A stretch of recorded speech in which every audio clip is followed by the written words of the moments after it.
My name is Vikas Khanna. I was born and raised in India. I've been living in America for almost 12 years, and every day has been a gift. I was born to cook, so I'm a chef, and my restaurant's name is Junoon, which means passion. New York City gives you a lot of opportunities to expand in your profession. So I have a lot of books being published. I also host MasterChef India, and I'm very proud that being of Indian heritage, I have been honored with Michelin star. I feel that is the success.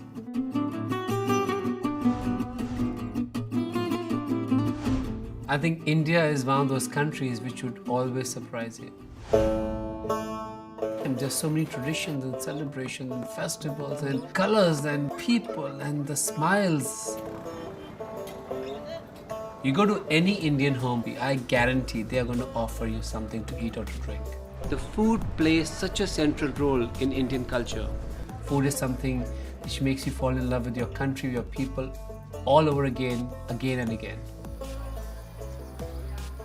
I started in a very traditional kitchen in my hometown where I was born and raised. My grandmother taught me how to cook.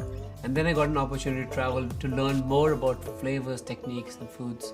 Now what I've been given is a much bigger global opportunity. So I'm just moving from one smaller box to a bigger box. But I think it's great because you can create your own versions of things. You still have very traditional roots. You're still connected to the box, but you're out of the box. So the first dish what I'm going to make is called Tree of Life. Tree of Life is a beautiful cut of cauliflower which actually looks like a silhouette of a tree, which I'm going to use some spices to flavor it and then roast it to create a healthier version of the inspiration, which is a fried cauliflower fritter. Cauliflower is one of the most popular vegetarian delights in India. And I think it has great nutrition values, but it's also a great dish, especially when you present it well.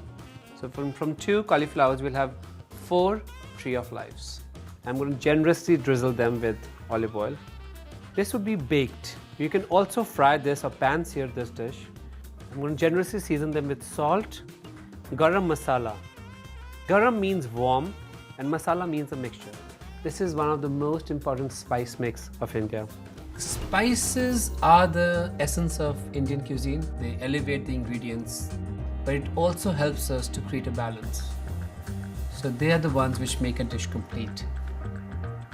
Chili powder to give it a little kick. So here it goes in the oven at 300 degrees, 15 to 20 minutes. But one more interesting thing about this dish is that I serve it on a bed of a very interesting chutney, which is made out of roasted tomatoes and garlic. Chutney is a kind of condiment which is served on side of a meal. It's generally spicy, pungent, sour, but it can actually enhance the taste of your food. I have almost 2 tablespoons of olive oil. To this I'm going to add 8 ounces of cherry tomatoes. You don't have to chop garlic, this is all going to get pureed. I'm going to use some salt, a little bit of chili powder, and later to this I'm going to add white wine vinegar. Vinegar not only helps to create great acidity in this chutney but also deglazes the pan. Now this can go directly in a blender. Extremely nice, very dense flavors. As it cools down, it's also going to thicken. It's very creamy, very nice. And I traditionally make it red in color, this chutney, because it represents the sun. So you have the whole combination of the tree and the sun behind it.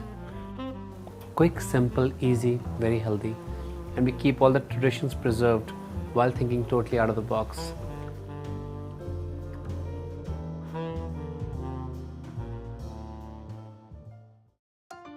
When most people hear lassi, they think of mango lassi, which is very popular in America.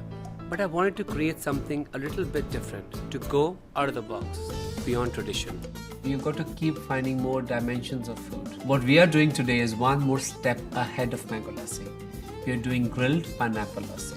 It's so sensational, I can't even tell you. I hope my grandmother doesn't know I'm drinking lassi after 1 o'clock in the afternoon. You never drink lassi in the night or evening. It's always an afternoon drink. You can do so much when you actually roast fruits. You can bring so many more flavors out of them. Cut the pineapple like this, and now we are going to season this with some sugar and lemon juice with some pinch of salt. I'm going to gently mix this so that I have all the even flavors. I have a cast iron grilling pan which I'm going to use 2 to 3 minutes on each side. When you actually subject pineapple or any fruit to heat, the juices caramelize and it becomes more dense in flavor, and I love that. So after grilling the pineapple, we're going to coarsely chop them and process them in a blender until smooth with 3 cups of low-fat yogurt, 4 tablespoons of brown sugar, 1 cup milk. Generally, I prefer straining this after you puree this, because then you don't have so much of fiber from the pineapple in the lassi. Whenever I'm in the mood of grilling pineapple, I generally grill like 4 or 5 pineapples at the same time, because I can keep using them in different chutneys, sauces. Now the flavor in the pineapple is full after grilling. A luscious roasted pineapple lassi. Sinfully delicious.